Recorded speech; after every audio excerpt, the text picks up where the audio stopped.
listening to Strides and Vibes. Whether you're on a long run, a lunch break, or stretching out with your foam roller, welcome to the podcast all about moving better, living healthier, and vibing higher. I'm your host, Mario Buchs, elite running coach, ultra-endurance athlete, and founder of Healthetica Coaching, coming to you from the trails, tracks, and streets of Gadigal country in Sydney, Australia. Each episode, I'll bring in guests from all walks, from coaches, athletes to world-class performers, as well as doctors and professionals in their fields, to unpack their stories and explore the mindset shifts, science, and practical strategies that help us go the distance in running and in life. So, lace up, tune in, and let's move towards a better you, one stride at a time.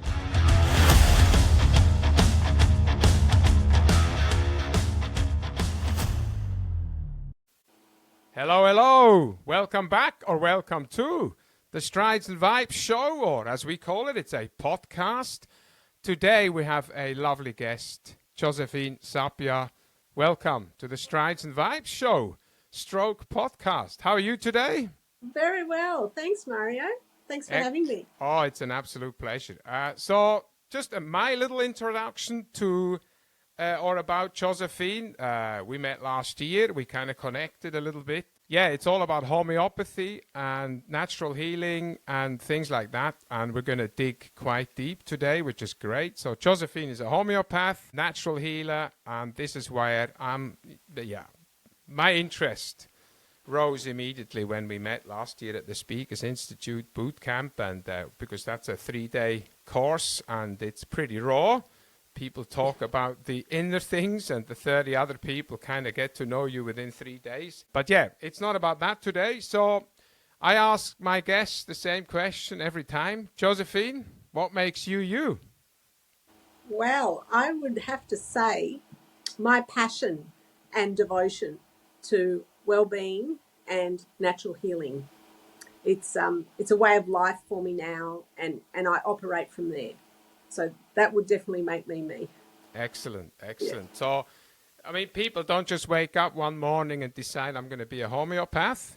So maybe if you just want to tell us briefly if there's anything that drew you specifically to homeopathy, and maybe if there was a personal experience, maybe not feeling well or things like that. So Yes, there was, Mario. I in my 20s, I experienced a life-changing event, and I was feeling quite unwell mentally, physically, emotionally, and I went and tried the conventional medicine route just as a default, because I was raised with conventional medicine. So I went and tried it, and it just didn't work for me. It actually made me feel worse. So that led me to natural therapies. My body kept saying, okay, where to next, where to go. So that led me to natural therapies. And the more I spoke to the people, the lecturers, the practitioners, it really resonated with me. It just landed. And I was like, oh, yeah, this is for me. And then, yeah, the rest is history. Flick of the switch moment, huh? And now it's your absolute passion and your lifestyle. And you know, we spoke prior to the podcast and also last year. You love helping people, which is great. This is what I try and do as well. And this is what we do on this podcast. We get people in who love coaching, who love mentoring, who love leading people and pointing people in the right direction. I have a little bit of history with homeopathy. My grandmother in Switzerland, obviously, you know, my parents and my background is Switzerland and from the mountains. Tough upbringing, you know, conventional medicine wasn't always available. So my grandmother was pretty much in tune with homeopathy and natural healing. You know, she would bring me fennel tea and all this kind of stuff when I came back from, you know, being out and about with my friends and had a big night out, and she tried to help me like that, which was it actually worked, to be quite honest. Of course, an aspirin also worked, and you know, in all honesty, but seriously, I think for those people who've never touched on the subject of homeopathy or natural healing, or just kind of remotely heard about it, how would you explain it to someone who doesn't know anything about it? Okay, so homeopathy is energetic medicine, and it comes from nature, predominantly from plants, animals, and minerals. It does also come from humans. So human healthy secretions, human diseased tissue. That's getting a little bit complex. So I'll just stick with the basics of nature. Yeah. So plants, animals, and minerals. And it takes the crude substance. And as we know, like there are substances in nature that are toxic. So as from an animal, that would be snake venom. From a plant, that would be the opium plant. And from a mineral, that would be arsenicum. So homeopathy takes the crude substance and it dilutes it of its toxic effect. So rendering it useless, basically. And then one's going to say, oh, okay, so what do we do with that now? So then it is succussed. And a succussion is like a mortar and pestle. You've ever used a mortar and pestle to do up your pesto with your basil? So that's a succussion. And the succussion is what raises its energy, and that's what is said to affect the cure. Okay, brilliant. So you mentioned all the different varieties that come from. As you know, there's a bit of a not a movement. I wouldn't call it a movement because I'm part of it. People who live a plant-based or a vegan lifestyle. Is there any issue with them taking this on board? Or I know. Look, absolutely not. Okay.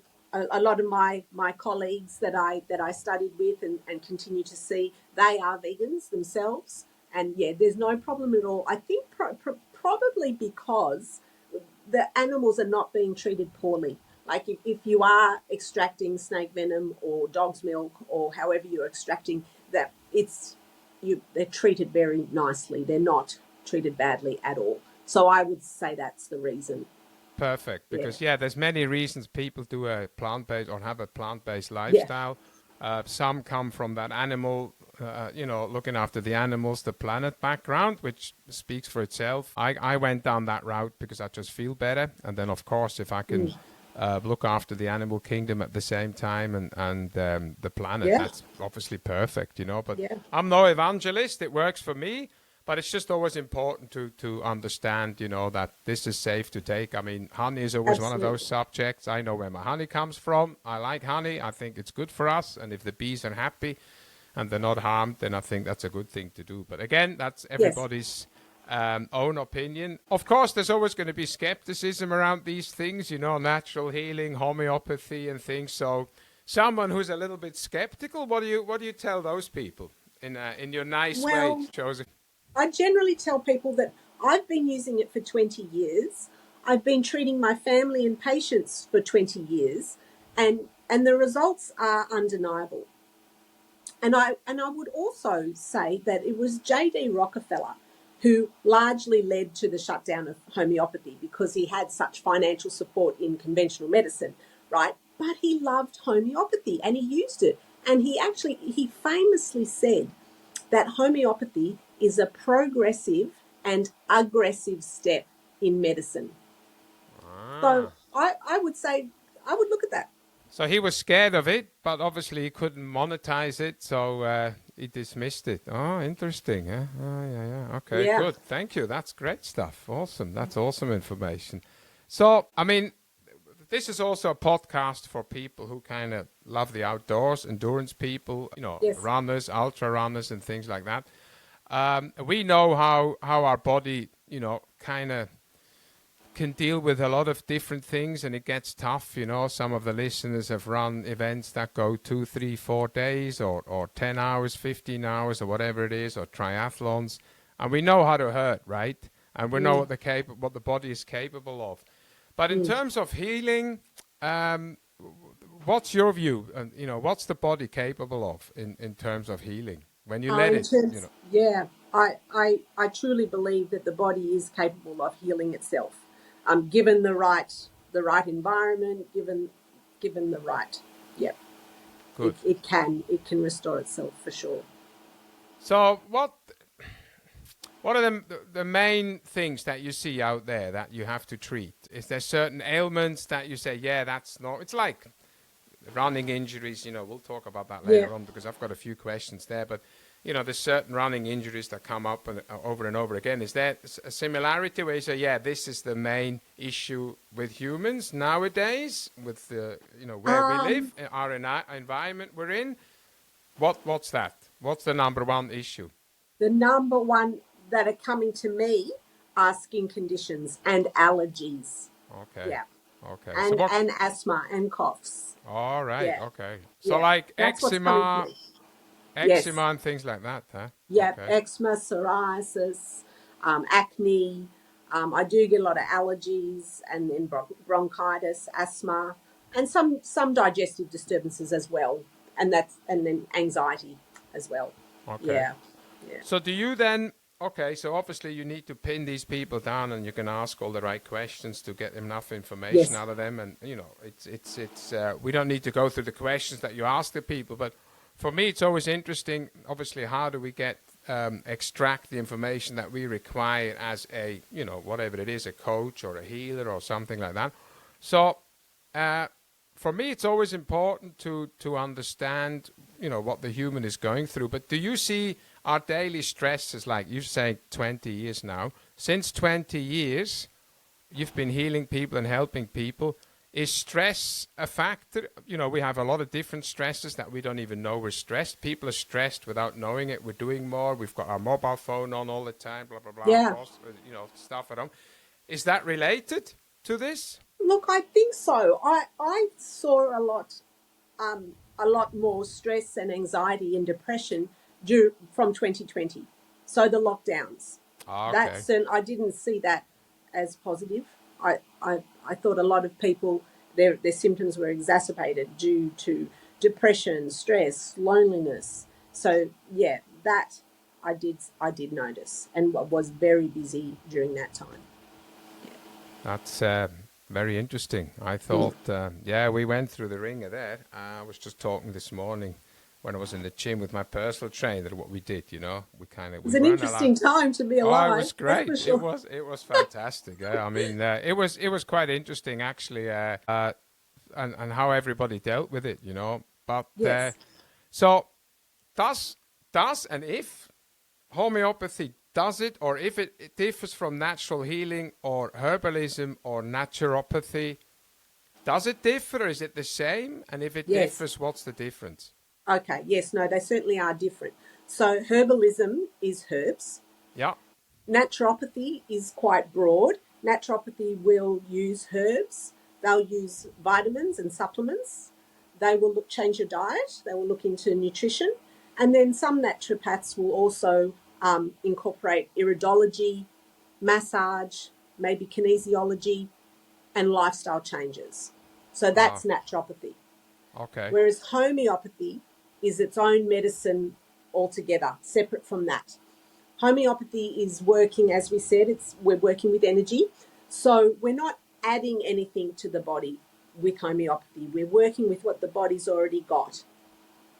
And in my opinion, adding something to the body, whether it's natural or not, it gives the pharmaceutical effect, right? Because it's saying, I need something outside of me to heal me. We're not doing that with homeopathy. We're working with what the body's already got. We're not adding anything. Does that make sense? Total sense, yeah. Because, and I might be wrong here, we might want to differentiate, okay, this person needs healing, and I understand from our discussions prior to the podcast and when we spoke last year when we met, you look after the whole person, which I'm a huge fan of. So this is also the route I'm going with this podcast. I want people to look at the human first approach, the holistic view. I kind of want to do this with my coaching, with my run coaching and corporate coaching and things like that. So you look at the whole person, but there's healing, right? That's where people come to you. But I take supplements, and I take supplements for the sheer fact that my body just cannot keep up producing what it has to produce, right? In winter, I might take a little bit more vitamin C.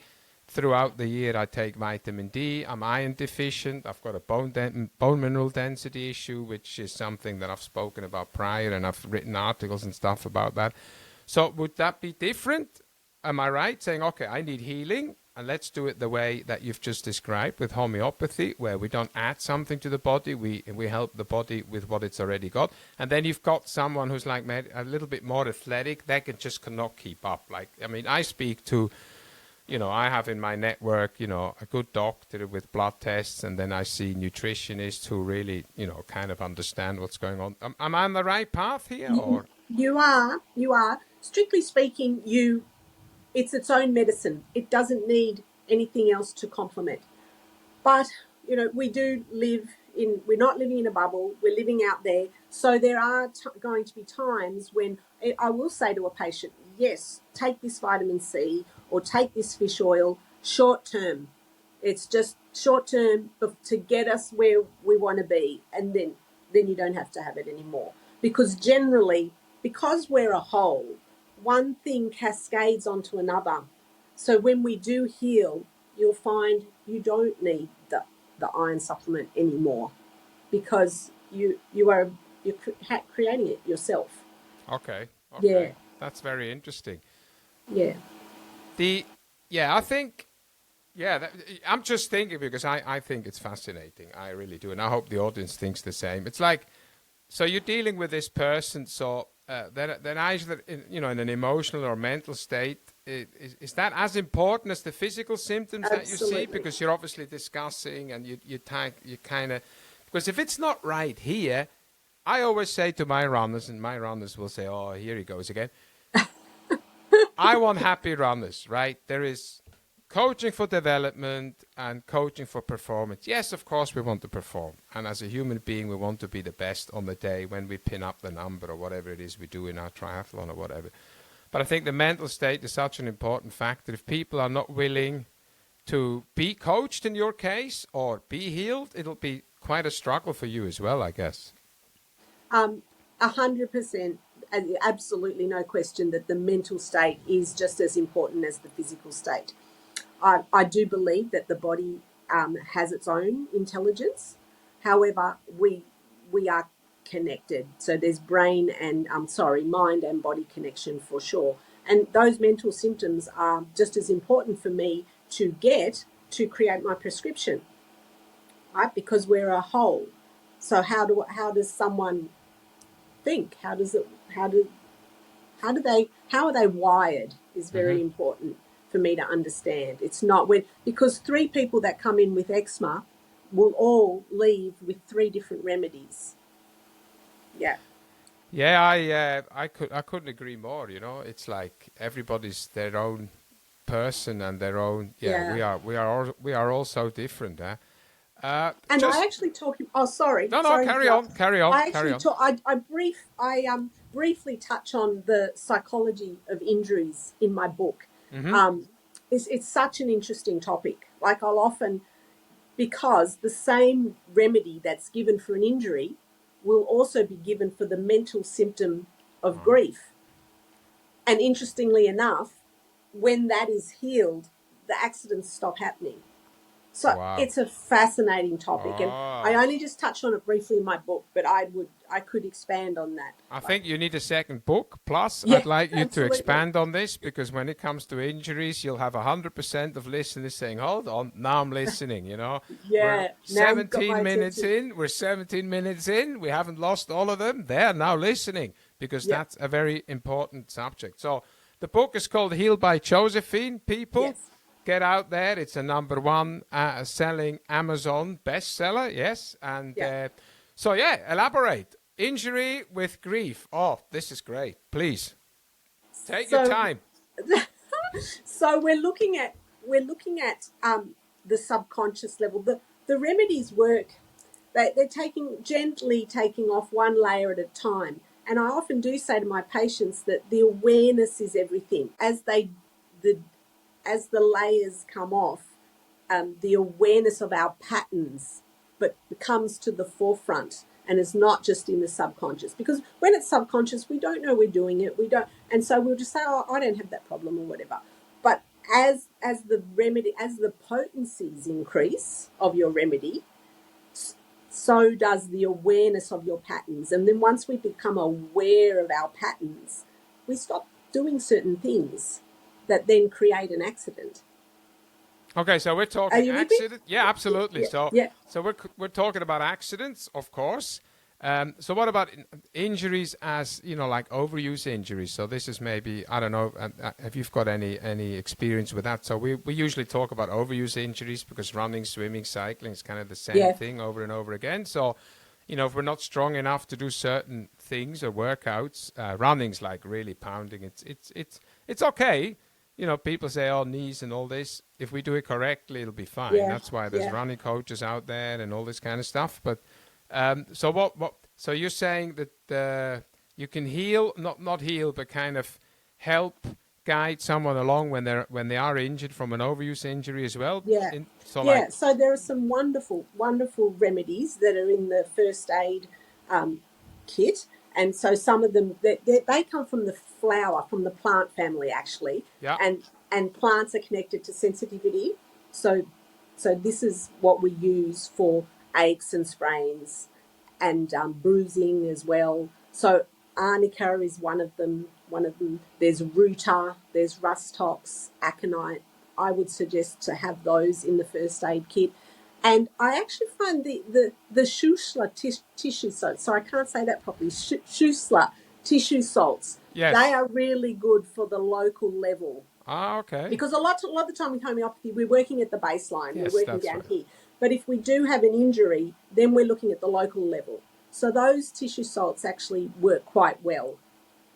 Excellent. See, up here, there, they're all essential oils, people.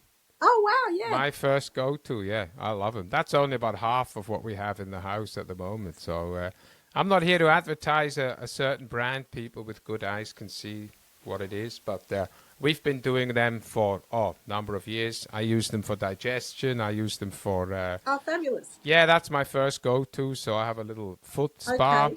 at home. So I put in frankincense, peppermint, Oh, lavender oils. lovely, So lovely. yeah, all the I all the have to stuff. make you up a little homeopathic kit That would be for you to great. Yeah, that keep, would be awesome. and then Yeah. you can tell me how you go with that. Yeah. Absolutely, I'd love that. Yeah, we've got books. So my wife, I wouldn't say she studied it, but when she did her massage course many years ago, she started dabbling into essential oils as well, and I just fell in love with Yeah. it because Yeah. They're I fabulous. that's always my first go-to. I mean, if you've got a broken bone, you've got a broken bone. End of story. You need to. That's a different Yes. story. But kind of this maintenance, and I think it's because I'm an engineer by trade. Machine maintenance is much better then, so it's like the preventative maintenance then if there's a breakdown, because many people understand who are out there, when does something go wrong? It's always in the middle of the night. So if you're in a newspaper plant at 3 a.m., that newspaper has to go out, and that's when the machine shuts down if you don't do the right preventative maintenance. So the Wow. same Yeah. thing happens to our body as well. There's no good time to be injured, but there is kind No. of preventative maintenance stuff. I mean, I've just been to the Cairo at lunch today just for that kind of, yeah, she just puts me on the straight and narrow again. So Okay. this is just Okay. something that I usually talk about with everybody. So yeah, just staying on this whole runner and athlete and kind of performance thing. You've spoken about, this is like maintenance and helping to heal the body with natural products, which is fantastic, or homeopathy. Um, what about kind of overuse stuff? So we this is our biggest problem in the running world, I think, the overuse. Is it just a maintenance thing, or is there a Look, homeopathy path that we can take? Say, okay, you're always injured. This is the same thing over and over again, other than look, strength work. yeah. I would look at a few things there. Initially, I would say, I think that those the hot cold circuits, like the cold plunge and then the hot sauna and things like massages, I think recovery is really important. And I know with some high achievers, like you wouldn't dare say to them, just go and have a rest, because you'd be like telling them like to stop being you. So Yeah. so you wouldn't say that. But I think the recovery part is very important. And so I would maybe even have them look at it as a performance priming while it's a recovery performance priming. So they're looking at it that way, because that is really important. Then, if there is something else underlying, then we'd have a home, like a constitutional consultation, and prescribe there. If they're constantly getting injuries, then it goes back to, okay, what mental symptoms correlate with that? That's Excellent. how I would approach that. I really, really like that. I have to be honest. This is very similar to the approach I have. So you've just mentioned the right thing, right? You didn't Oh, say type A, but yeah, the guys, high achievers, right? In every sport, or that can be a CEO. It doesn't matter. It doesn't have to yeah. be sport related. Uh, so how do you deal with them? You'll get type A, let's say. Let's call them type A. Everybody knows who that is. Let's call them athletes or high achievers in their work. How do you handle them? Well, as I was saying before, depends what's going on with them. If it's a runner, then I would suggest those practical things, as in the body needs recovery. So, and then I think it's a matter of terminology of how you're putting it to them. It's not rest, it's recovery, and at the same time you're priming for your performance. So often it's just how we word things as to how they're going to take that on board. And then absolutely would look at a constitutional prescription for what may be going on underneath. Is there fear going on? Is there guilt for some reason? What's stopping, if it is stopping, or what's it making, like recurrent injuries, depending on what's going on. But with a high achiever, I think it's the way we word what we're saying, what we're Back to doing. coaching, right? Yeah. Back to coaching, mentoring. This is such I don't know, it's such an important part of everywhere, and people seem to forget that that's what coaches do, independent of what they do, Yeah. life coaches, sales coaches, whatever. I just find that fascinating. Um, I always say, look, people are under-recovered rather than overtrained, because our brain will stop us from overtraining. I don't think that, and I will put it out there, people can ring me up and call me and text me and shame me, but I think overtraining doesn't exist. I think under-recovery exists. And I think the guy at the top of the pedestal at the Olympics, the guy who's swinging, or the woman swinging the gold medal, are the ones that recovered faster, and so they could then Yes. go harder again in training. And this is how I put it to people. I says, if you recover well, you can go hard again. Exactly. You And the know, homeopathic remedies that are given will help the recovery as well, as in you'll bounce back faster. perfect, Yeah. Yeah. excellent. So I'm just swinging back a couple of questions now. You mentioned, I mean, and I love that thing where you say, okay, just take these supplements for 3 months and then we'll see how you go. I went through that last year, so I'm just talking from experience, where I had to take some calcium pills just to aid my recovery, because, I was diagnosed with osteoporosis, so then you need to kind of give it a kickstart to help the healing. But then my nutritionist said, look, we'll do this for 3 months and then we're done. Um, and I like that approach where she says, look, and then we'll do it with actual Yes. food. So It's I'm not now investment. eating, my snacks are calcium high snacks, Uh-huh. and perfect. That's really been helping, because I do DEXA scan every couple of months to see how that's going. So obviously, I need something that's measuring that. So, eating the right food, because you can do as much as you want probably in your practice, but if the people don't really take notice of their whole lifestyle approach Exactly. towards Yeah. this, it's maybe going to take a little bit longer to Yes. to heal. Yeah. So Yeah, okay. absolutely. Yeah. I mean, we're not here to talk about diets, people. Absolutely not. I've never had a diet, and I will never do a diet, because I don't think it works. Um, Long term, of course, there's always this 6-week thing where we lose 20 kilos and then we Yeah. gain another 30, which is easy. It needs to sustain that, Absolutely, yeah. right? Yeah. Otherwise it's pointless. And if it's hard work, people will not do it. It's Mm. difficult.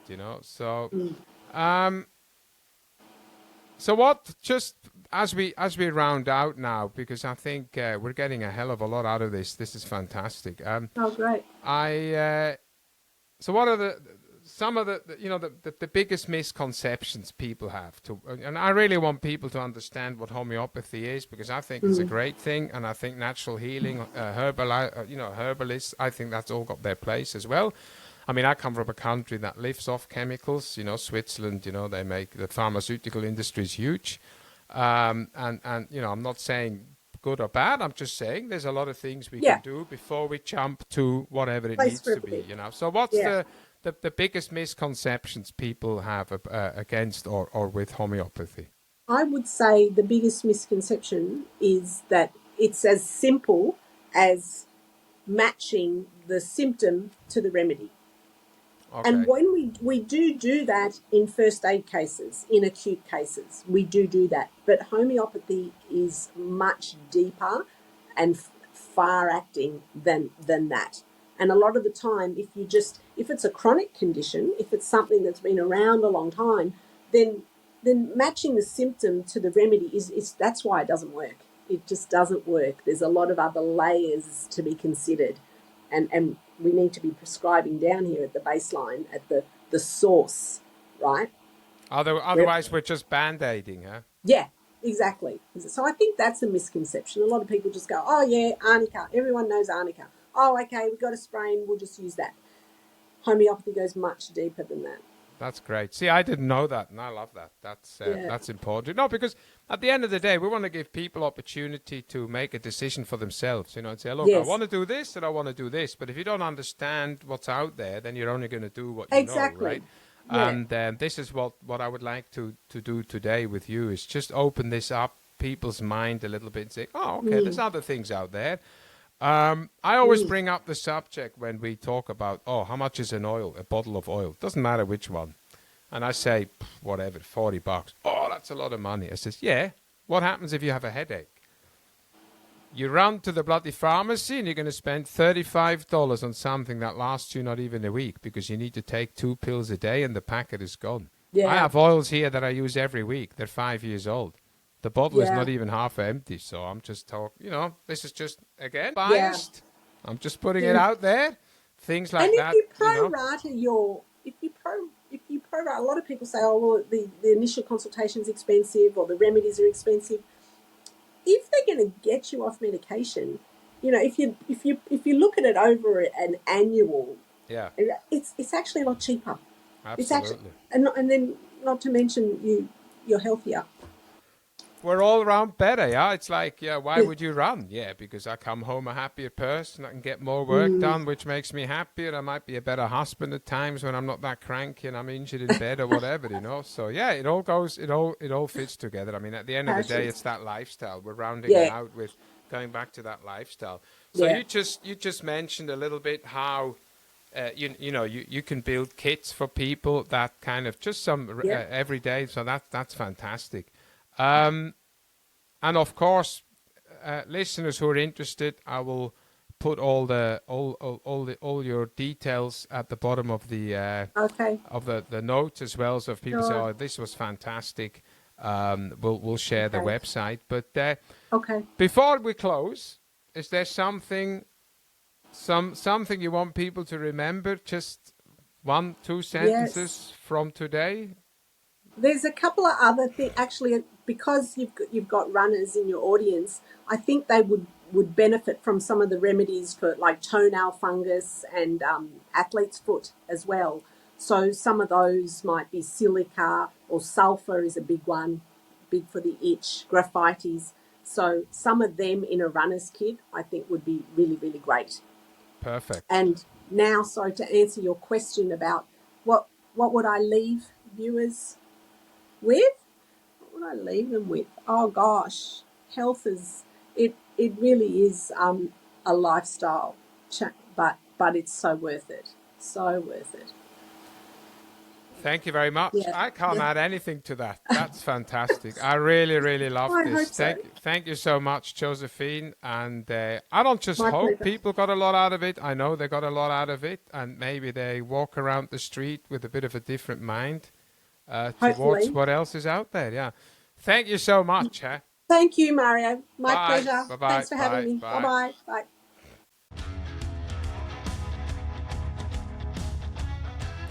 That's it for this episode, folks. As we wrap up, I want to honor the traditional custodians of the land I'm recording on and pay my respects to elders past and present.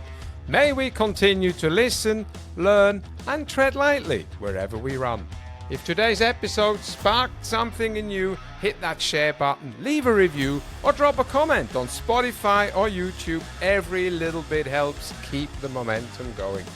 Or even if you've got a question, feedback, or just want to say hi, I'd love to hear from you. Until next time, keep moving, stay curious, and never forget, showing up is the hardest and bravest stride of all.